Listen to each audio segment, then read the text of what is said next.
అందరికీ నా నమస్కారాలండి. ఇప్పుడు మనం 'from the diary of Anne Frank' class 10 unit 4కి సంబంధించినటువంటి పాఠ్యాంశం యొక్క సారాంశం అనేది మనం వినబోతున్నాం. ఎవరి అన్నా ఫ్రాంక్ లేకపోతే యాన్ ఫ్రాంక్, ఎన్ ఫ్రాంక్. మనం ఫ్రెంచ్ భాష లేదా జర్మన్ పలకాలనుకుంటే అన్నా ఫ్రాంక్, లేదు అమెరికన్ అనుకుంటే ఎన్ ఫ్రాంక్, లేదు బ్రిటిష్ అనుకుంటే యాన్ ఫ్రాంక్. ఈమె డైరీ రాసింది. ఈమె వయసు కేవలం 15 ఏళ్ళు. 15 ఏళ్లతోనే ఆగిపోయింది. అంటే ఆమె 15 ఏళ్లకే 15 సంవత్సరాల 8 నెలలు అటు ఇటుగా ఆమె ఆ వయసులో చనిపోవడం జరిగింది. ఎందుకు ఈమె ఇంత ఫేమస్? ఎంత ఫేమస్ అంటే మీరు గమనించినట్లయితే అదిగోండి, చిన్నారి ఆన్ ఫ్రాంక్ డైరీ. తెలుగులో కూడా ఎక్కడో జర్మనీలో పుట్టి పెరిగినటువంటి ఒక యూదు జాతీయురాలు. మతం కాదు, కులం కాదు, జాతి కాదు, ఏ సంబంధం లేదు. కానీ తెలుగులో కూడా ఆమె యొక్క డైరీ ప్రచురితమైంది అంటే ఆమె ఎంత పాపులరో మనకి అర్థమైపోతుంది. అసలు ఎవరి అమ్మాయి, ఏంటి కథ చెప్పేదే 'from the diary of Anne Frank'. 10వ తరగతిలో 4వ యూనిట్లో ఈమె గురించి ఇవ్వబడింది. అసలు అన్నా ఫ్రాంక్ ఎవరు, ఆమె బ్యాక్గ్రౌండ్ ఏందో చూద్దాం. Anne Frank born on June 12, 1929, 1929 June 12న జన్మించడం జరిగింది. Was a German born Jewish girl. ఈమె జర్మనీలో పుట్టినటువంటి యూదు జాతీయురాలైన అమ్మాయి. Who wrote extensively during German occupation of Netherlands in World War II. యాక్చువల్గా జర్మనీలో హిట్లర్ పరిపాలన చేస్తున్నటువంటి సమయంలో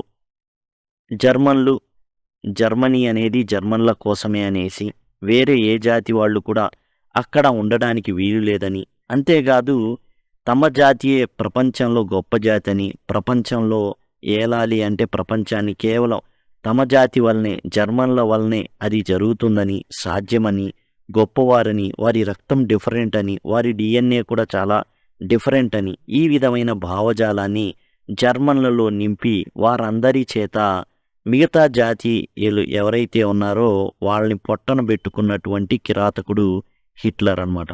ఇతను 1939లో రెండో ప్రపంచ యుద్ధం స్టార్ట్ ఇతని వల్లనే, కేవలం ఇతని యొక్క జాతి అహంకారం ఏదైతే ఉందో దాని వలన స్టార్ట్ అయింది. ఇతను ఏం చేసేవాడంటే జర్మన్లని రెచ్చగొట్టేవాడు.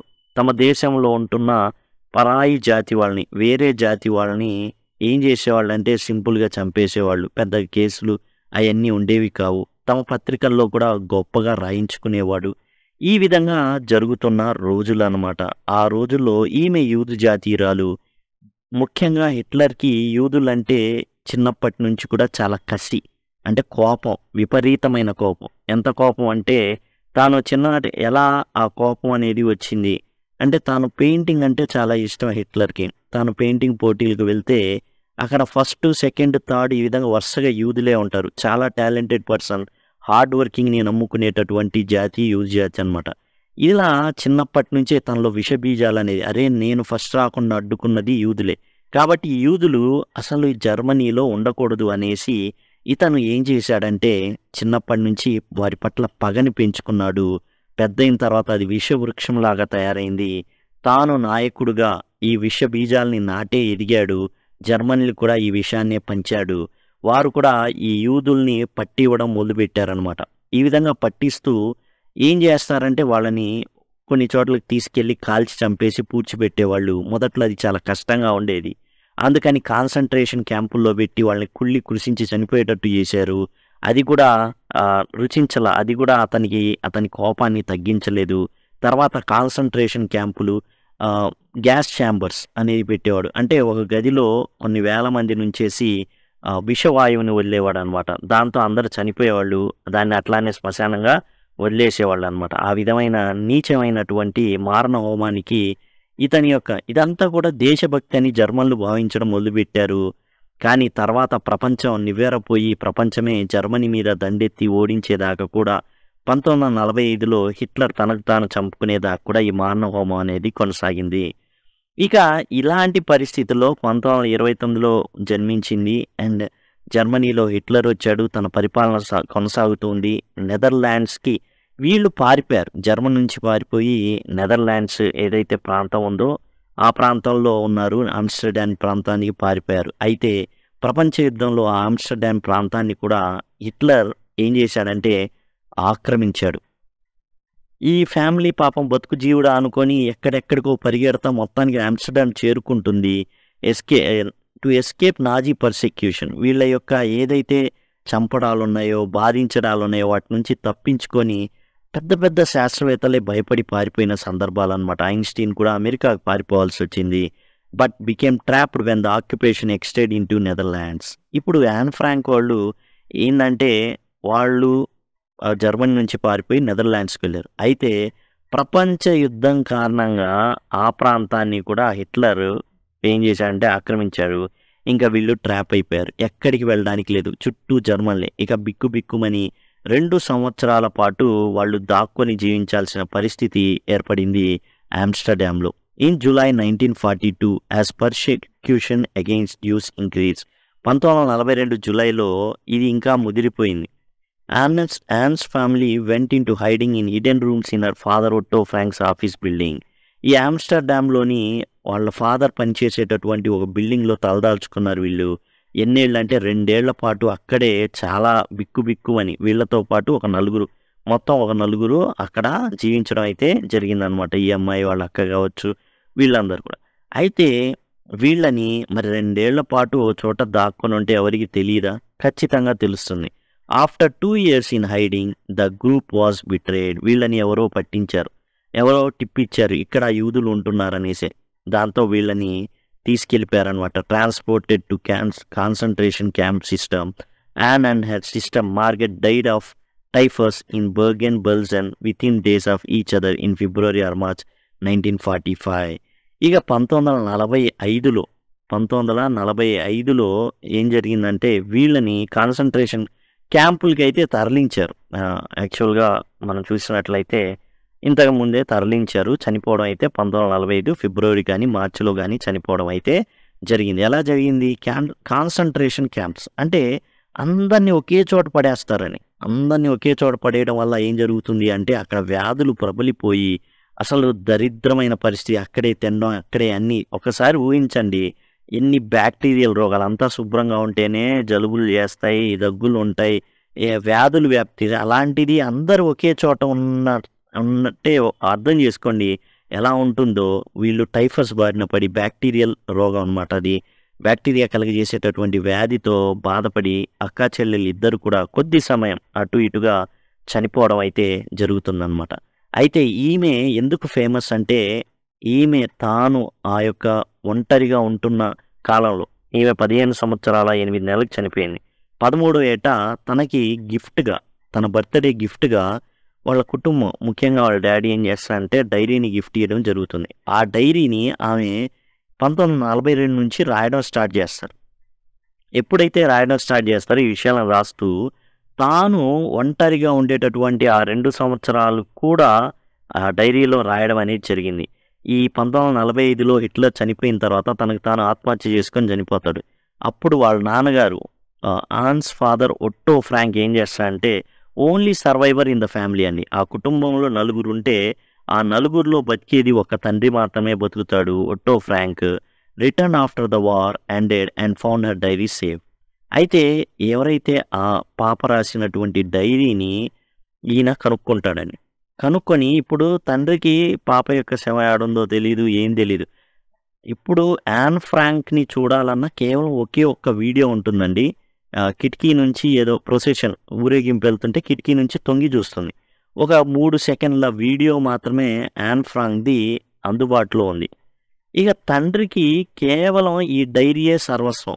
ఎందుకంటే తన బిడ్డ ఎక్కడుందో తెలియదు, ఎక్కడ చనిపోయిందో తెలియదు, ఏమైందో కూడా తెలియదు. డైరీ మాత్రమే దొరికింది. చదివి చాలా బాధపడిపోయి ఇలా కాదు ప్రపంచానికి తెలియాలి, ఒక శాడిస్ట్, ఒక సైకో గనక అంటే ఈ యొక్క మారణ హోమాన్ని సృష్టించేటటువంటి వ్యక్తి జాతి అహంకారంతో గనక ఒక వ్యక్తి ఉంటే ఎలాంటి మారణ హోమాన్ని సృష్టించగలడో, ఒక మనిషి జీవితాన్ని పసిపాపల్ని కూడా చిదిమేసేటటువంటి క్రౌర్యం ఎలా ఉంటుందో తెలియజేయాలని చెప్పేసి ఆ డైరీని the diary of a young గర్ల్గా ప్రచురించడం అయితే జరిగింది.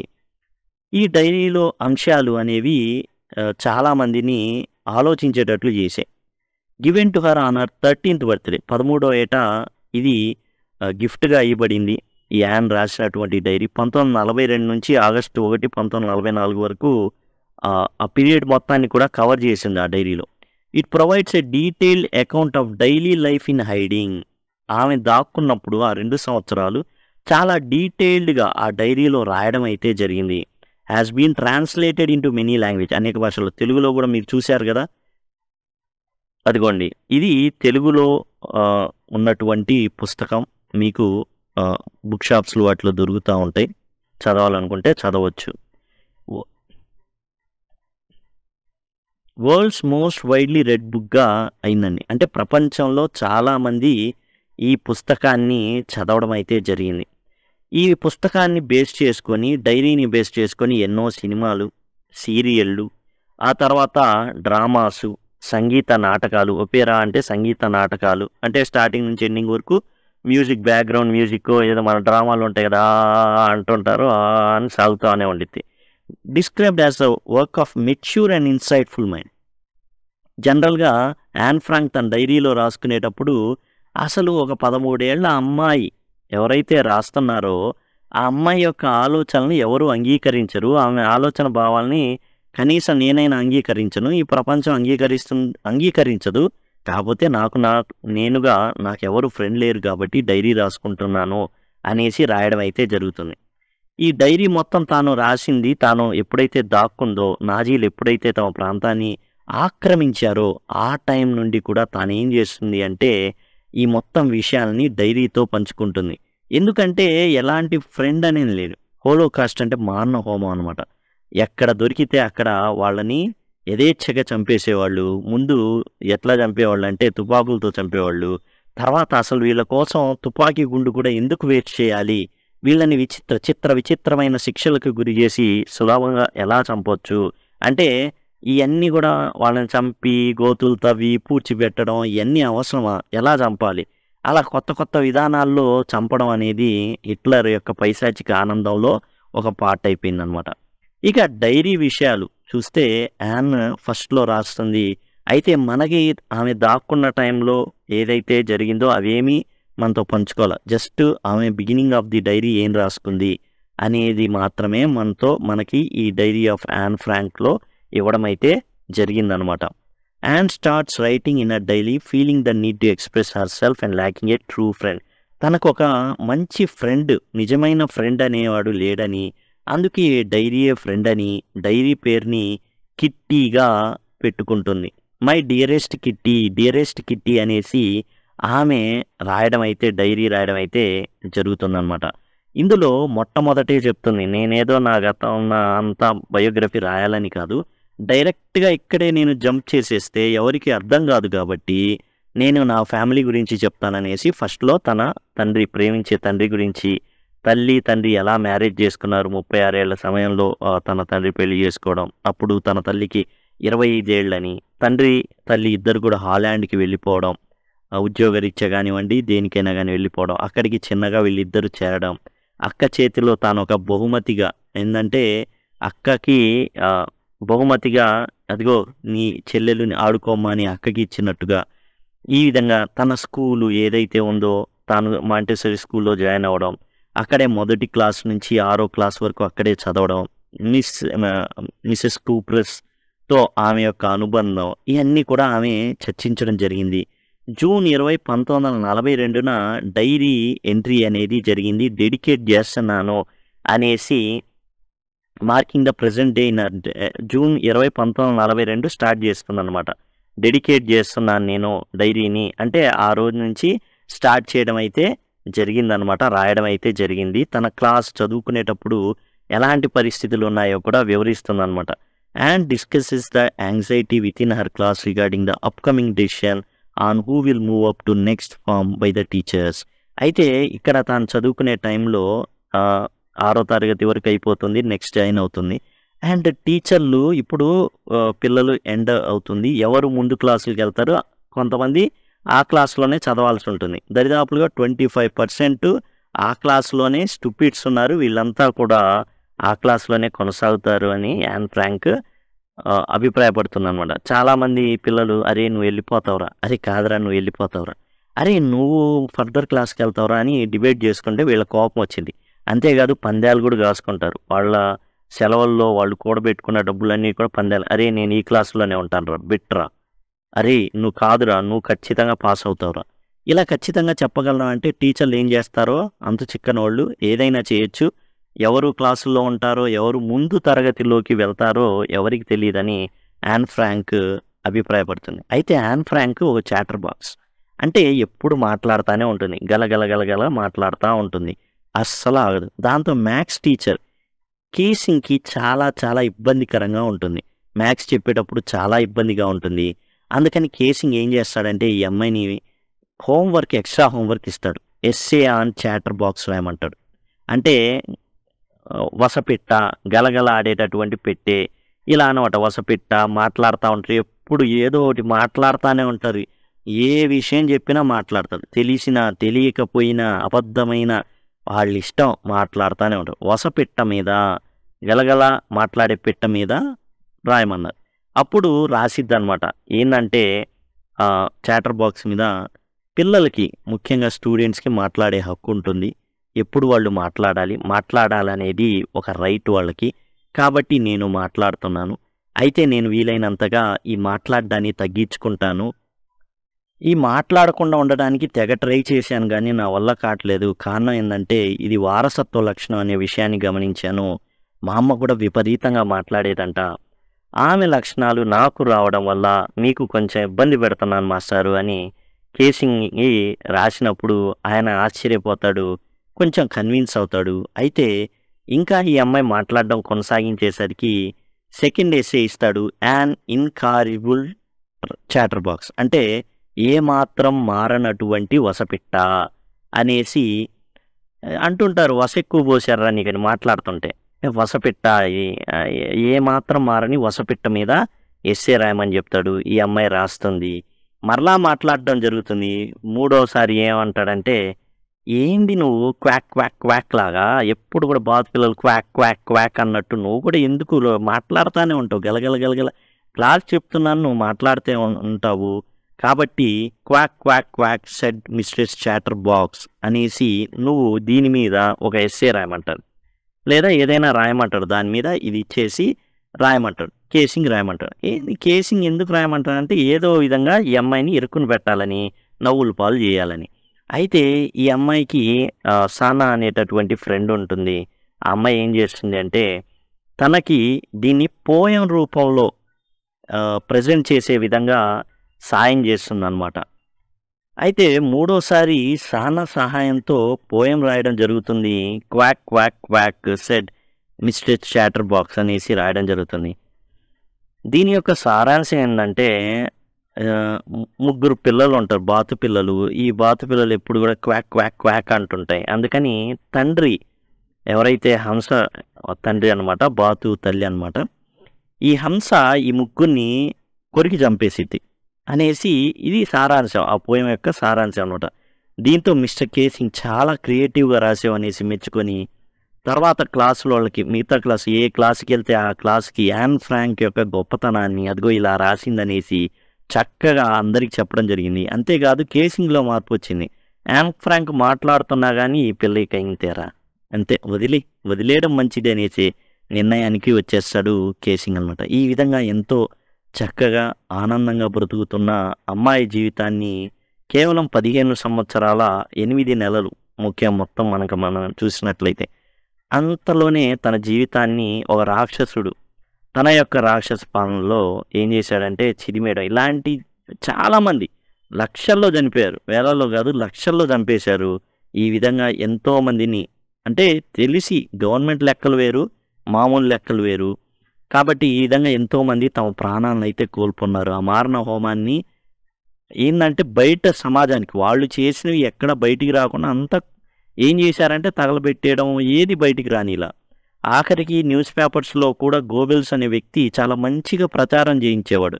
హిట్లర్ మంచోడు, దేశభక్తి గలవాడు మన జాతీయవాదం గొప్పది అనేసి ఇట్లాంటివి రాయించేవాడు. కాబట్టి ఇలాంటి ఏవైతే డైరీ ఉన్నాయో ఇవే నిజాన్ని మాట్లాడగలిగాయి.